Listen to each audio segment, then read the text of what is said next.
Mastermind of forgery. At lunchtime on the sunny Sunday of September the 1st, 1935, some alert pedestrians near New York's Federal House of Detention noticed a man standing precariously on a ledge outside a third-floor window, which he appeared to be cleaning. Although he was dressed in prison clothes, and it seemed unusual for a window cleaning to be conducted on the Sabbath, they did not become suspicious until suddenly he pulled a long rope made of bedsheets through the window and dropped it to the ground. Then, before they could do anything, he had slid down it into the street and been picked up by a waiting car, which roared around the corner into the busy traffic of Greenwich Village. Rushing to the prison gates, one of the onlookers gave the alarm. There was then no chance of catching the escapee in his speeding car, so the guards could do nothing except find out who he was and report to the warden. A hasty check was made of the jeering convicts at their lunch, and the guards' worst fears were realised. The missing man was their star boarder, who had developed into the world's most successful counterfeiting mastermind and was due to face trial on these charges the following day. In Lustig's cell a note had been left by the trickster. It was addressed, "To my dear jailers," and read, "So you thought you had a can that couldn't be opened, did you? Well, let this teach you a lesson. I've broken out of stronger places than this and fooled smarter people than you, and I'm going to go right on fooling them. Don't bother to hunt for me. Use your shoe leather to better advantage. Adios, you suckers." Born in Prague in 1890, Lustig emigrated to the United States while in his 20s. Already known to the police in Czechoslovakia, France, Germany, Austria, and Switzerland, he immediately resumed that occupation on his arrival. Aided by his assumed title of Count, he specialised in the age-old racket of the money-making device or machine. With a few dollars' worth of chemicals, paper, blotters, and other mysterious-looking paraphernalia, he managed to convince countless rich but avaricious Americans that he could duplicate banknotes at will by a simple chemical process. Skilled in sleight of hand, at the crucial moment of the demonstration he always managed to palm a genuine note, which he insisted they take along to a bank for verification. A few minutes later the sucker would be back excited and breathless, proclaiming, "Say, Count, that was the real McCoy all right. The teller changed it without a word. You've just got to let me buy into this thing." Smiling indulgently, Lustig would murmur in his continental accent, "No, my friend, that was not the real McCoy, as you call it, but a duplicate of the real McCoy made by my new chemical process." Then, rather against his better judgment, and only out of the kindness of his heart, he would let himself be talked into selling the secret of the process for $50,000. The police knew what he was up to. He was arrested on 42 occasions in 11 different states, but was always soon released for lack of evidence. In 1930, Lustig met a timid, middle-aged, balding little chemist from Nebraska who, as a hobby, had diverted a natural talent for engraving into the forging of banknotes. Assuming the name of Tom Shaw, he had come to Chicago in search of a means of disposing of his output and had been directed to the bogus Count. Under Lustig's direction, and with Shaw doing the engraving and printing, a far-reaching counterfeiting organisation was created. For a long time Lustig was not suspected of being connected with the ring. The wily Count saw to it that none of the underlings who had the job of passing the notes knew anything about him. When they were arrested from time to time, they all confessed they received their supplies and orders from a funny little fellow called Tom Shaw. Accordingly, this was the man for whom the agents were searching night and day. Early in 1935, Lustig became greedy and took the step which was to bring about his downfall. He told Shaw to hire another printer so they could step up their output. Through underworld contacts, Shaw heard of a struggling printer known as Inky, who, although a good workman, was on the verge of bankruptcy owing to drink. When the proposition was put to him that he run off some queer from the plates supplied by Shaw, Inky readily agreed. For a few weeks he stayed sober, and Lustig was delighted with the number of crisp, new $20 bills he turned out. But eventually Inky could not resist the urge to go on a bender. Stuffing his pockets with some of his own bogus money, he locked up his printing shop and went off on a week-long pub crawl.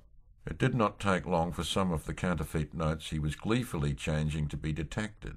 Police were notified and they passed the word to the federal agents that a drunk was going around handing out queer like it was stage money. Meanwhile, Tom Shaw had heard of Inky's departure on a binge and, panic-stricken, had rushed to Lustig for orders.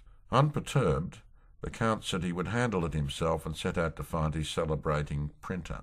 Eventually he located him ambling along happily among the crowds of a downtown Chicago street. He was just going to pull him into his car when he noticed a couple of Secret Service men on his tail, apparently waiting for Inky to lead them to his Confederates and printing plant before arresting him. In a second, Lustig had accelerated down the street. He had an urgent job to do at Inky's shop before the agents got there. He managed to break in and locate the incriminating plates without difficulty. Then he started to look for the hoard of counterfeit currency he knew Inky must have concealed there.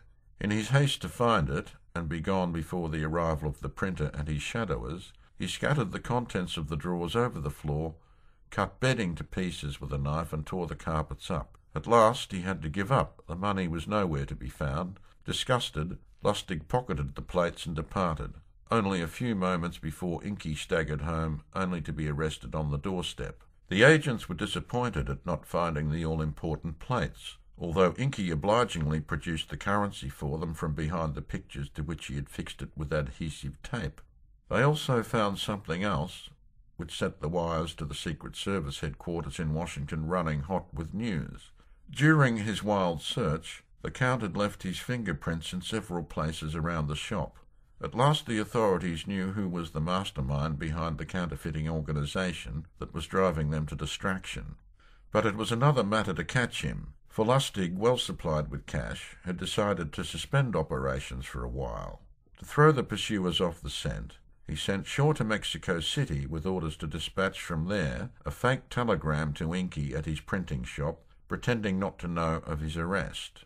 He was well aware that the federal agents would intercept the wire and divert the hunt to Mexico. The Count had another reason for wanting the little engraver temporarily out of the way. He had lately conceived a romantic passion for Shaw's beautiful young mistress, Marie, and he intended to press his suit with her while her lover was away.